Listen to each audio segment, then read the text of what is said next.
Selamat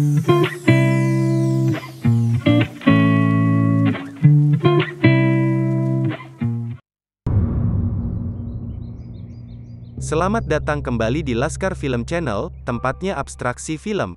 Kali ini, cerita yang dibawakan mengisahkan tentang sisi lain dari Perang Tiga Kerajaan di Cina. Cerita dimulai dari Guan Yu, salah satu jenderal perang dari Kerajaan Shu telah mengalami kekalahan, dan ditahan oleh Kerajaan Wei. Dia tidak dipenjara, namun diberi tugas merawat tentara Wei yang terluka di medan perang. Kerajaan Wei dipimpin oleh seorang yang bernama Cao Cao.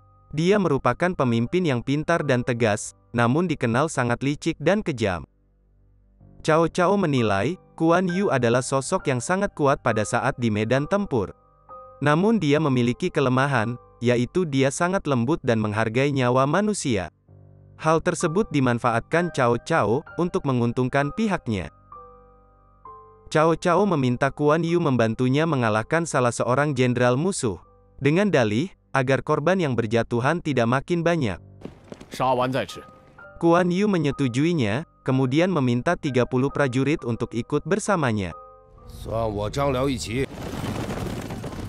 Mereka langsung menerobos pertahanan lawan, dan langsung berhadapan dengan pemimpin musuh. Guan Yu hanya dengan sekali tebasan, mampu membunuh jenderal tersebut.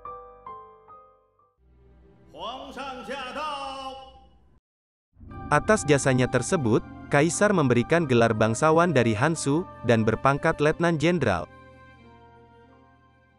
Setelah perang berakhir, Cao Cao mengantarkan Guan Yu kembali ke kampung halamannya. Cao Cao ingin tetap berhubungan baik dengan Guan Yu, dan berharap suatu saat Guan Yu akan menjadi rekannya. Dia pernah memintanya meninggalkan Liu Bei dan berada di pihaknya, namun Guan Yu menolak. Guan Yu sudah mengikat saudara dengan Liu Bei, dan dia tidak akan pernah mengkhianati saudara maupun temannya. Cao Cao tidak menyerah, dan dengan segala cara ingin tetap mendapatkan Guan Yu. Dia mendapatkan informasi bahwa selir Liu Bei yang bernama Silan, dan Guan Yu berasal dari daerah yang sama, namun wanita itu tidak mengetahuinya.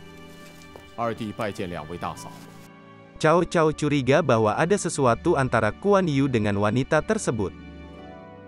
Pada masa lalu, Guan Yu hanyalah orang biasa di kampung tersebut. Suatu saat dia tanpa sengaja melihat Silan. Pada pandangan pertama, Guan Yu langsung menaruh hati padanya. Semua laki-laki tentu saja suka padanya, terutama para prajurit yang sedang berada di kampung tersebut. Mereka memiliki niatan buruk pada Silan. Guan Yu mengetahuinya, dan membunuh semua prajurit yang hendak ke rumah Silan. Kemudian dia pergi meninggalkan kampung, agar masalah tidak semakin besar. Semua orang tidak mengetahui siapa pembunuh tersebut, termasuk Silan. Beberapa tahun kemudian, Guan Yu dan rombongan pasukan melewati kampung tersebut. Dia sudah menjadi salah satu tangan kanan Liu Bei. Guan Yu masih mengingat wanita yang dicintainya tersebut. Namun sepertinya Liu Bei juga menaruh hati padanya. Akhirnya Liu Bei membawa Silan untuk dijadikan selir. Guan Yu hanya bisa menerima nasib, namun di dalam hatinya dia masih sangat mencintai Silan. Pada suatu malam, Cao Cao mengajak Guan Yu untuk makan malam bersamanya. Sepanjang malam, mereka minum arak dan berbicara layaknya teman biasa. Guan Yu tampak mabuk, dan dibawa menuju kamarnya.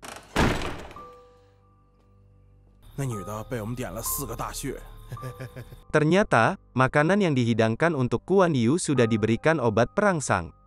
Guan Yu mendapati selir Liu Bei sudah terbaring lemas di ranjangnya. Dia mulai berhalusinasi, dan memikirkan sesuatu yang selama ini dia pendam. Guan Yu mencoba untuk menahan diri, dan mulai mengembalikan kesadarannya. Tiba-tiba dia menyadari, ada seseorang yang menyelinap masuk ke dalam kamarnya.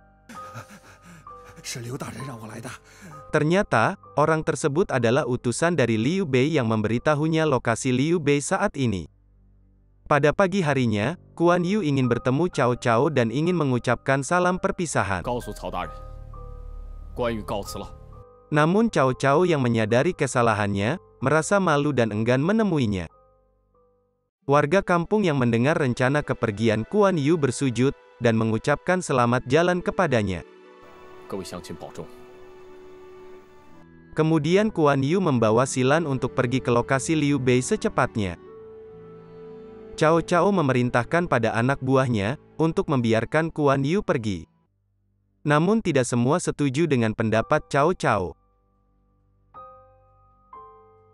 Ketika sampai di perbatasan kota, Kuan Yu dicegat oleh beberapa tentara. Tentara tersebut sudah mendapatkan instruksi untuk menangkap Kuan Yu. 我跟曹操有约在先。 Pertarungan pun terjadi antara Kuan Yu dengan para pasukan tersebut. Para tentara berusaha untuk membunuh Kuan Yu. Namun tentu saja dengan mudahnya Kuan Yu bisa melawannya. Beberapa tentara membawa Silan pergi, kemudian Kuan Yu mengejarnya. Kuan Yu dikejar oleh kepala tentara tersebut, dan perkelahian yang sengit pun terjadi. Setelah beberapa saat, akhirnya Kuan Yu berhasil membunuhnya. Kuan Yu membawa Silan menghindar dari daerah perkotaan. Dia memberikan Silan sebuah belati, untuk berjaga-jaga jika mereka berpisah. 这小刀你留着。 Belati tersebut adalah belati yang sama, yang digunakan untuk membunuh prajurit yang ingin berniat buruk pada Silan. Seketika Silan menyadari, orang yang melindunginya pada saat itu adalah Kuan Yu. Akhirnya Kuan Yu tiba di daerah kekuasaan Han Fu. Dia adalah orang yang pernah diselamatkan oleh Kuan Yu di masa lalu. Mereka disambut hangat oleh Han Fu, dan mulai bernostalgia dengan cerita masa lalu mereka. Kuan Yu ingin meminjam sebuah kapal. Karena dengan kondisinya yang menjadi buronan sekarang ini, tidak mungkin untuk menempuh jalur darat. Han Fu tampak kecewa dan menolaknya. Ternyata Han Fu sudah berpihak kepada kerajaan Wei, dan mendapatkan perintah untuk membunuh Kuan Yu. Han Fu menembakkan jarum beracun kepada Kuan Yu. Kuan Yu tidak menghindar, namun dengan kejadian ini ikatan pertemanan antara mereka sudah putus. Pasukan dari Han Fu mengepung mereka. Kuan Yu bertarung sekuat tenaga agar mereka bisa keluar hidup-hidup. Racun yang ada pada tubuhnya mulai bereaksi, namun Kuan Yu tetap bertarung terus-menerus. Akhirnya semua pasukan mati di tangan Kuan Yu. Kuan Yu pun tampak lemas dan akhirnya jatuh pingsan. Keesokan harinya, Kuan Yu terbangun di sebuah kuil. Dia diselamatkan oleh seorang biksu yang kebetulan lewat. Kuan Yu pun mengucapkan terima kasih kepada biksu tersebut. Setelah pulih dari lukanya, dia meminta bantuan kepada biksu tersebut untuk mengantarkan Silan menuju lokasi Liu Bei. Kuan Yu berniat untuk menjadi umpan bagi pasukan yang mengejarnya, agar Silan dapat selamat. Kuan Yu mendatangi satu persatu pangkalan pasukan militer musuh. Dengan gagah berani, dia melawan mereka semua. Tidak ada yang berhasil selamat dari pertarungan tersebut, kecuali Kuan Yu sendiri.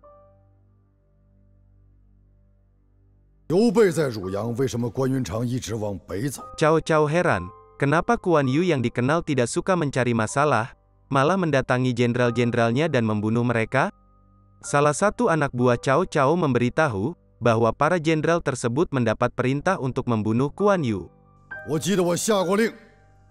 Semua anak buah Cao Cao tertunduk, namun mereka menutup rapat-rapat siapa yang memberikan perintah tersebut.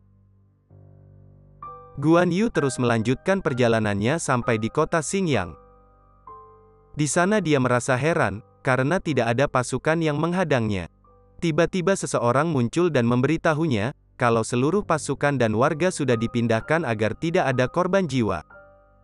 Kuan Yu sebenarnya tidak ingin melawannya, karena dia terlihat sebagai pemimpin yang bijak. Awalnya Kuan Yu enggan untuk menyerang. Dia sudah mengetahui lokasi Silan, dan pasukan yang lain sudah berangkat untuk membunuhnya. Akhirnya Kuan Yu bertarung dengan serius. Pertarungan yang tidak berimbang. Dengan mudahnya Kuan Yu memenangkannya. Dengan mencoba mengikuti anak-anak yang berlari, Kuan Yu menemukan tempat di mana warga dan prajurit bersembunyi. Tanpa diduga, seluruh warga malah membenci Kuan Yu. Mereka mencaci maki dan melempari Kuan Yu dengan batu. Kuan Yu sadar bahwa di mata rakyatnya dia adalah pahlawan, namun di mata rakyat musuhnya, dia adalah penjahat. Tidak lama kemudian, pasukan Cao Cao datang. Penduduk sontak langsung menghentikan perbuatannya. Dia memberitahu bahwa Silan sudah ditemukan dalam keadaan baik-baik saja. Cao Cao pergi membawa Kuan Yu untuk menemui Silan. Setelah berbicara agak lama, dia membiarkan mereka untuk melanjutkan perjalanan. Pada saat berada di hutan, Silan berbicara pada Kuan Yu. Dia mengatakan perasaannya kepada Kuan Yu. Silan meminta agar Kuan Yu berbicara pada Liu Bei, agar memperbolehkannya menjadi istri dari Kuan Yu. Namun mereka sudah ditunggu oleh musuh, dan dihujani banyak sekali panah. Silan terkena oleh salah satu anak panah tersebut, dan akhirnya tewas di tempat. Kuan Yu merasa telah gagal melindungi Silan, kemudian menyerang orang-orang tersebut.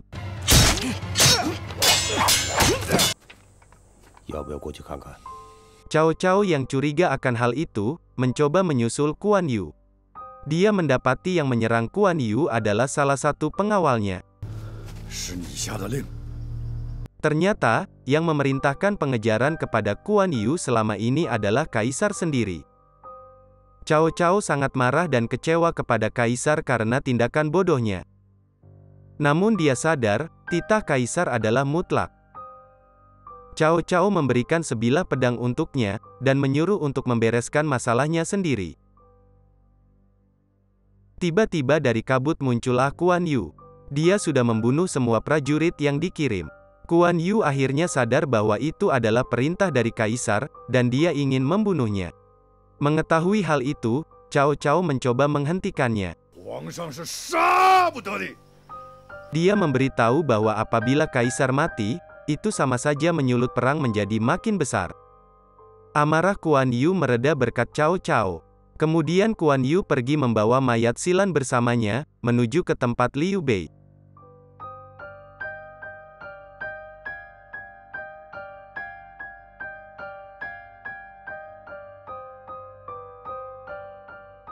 Cao Cao menggelar upacara pemakaman besar-besaran untuknya.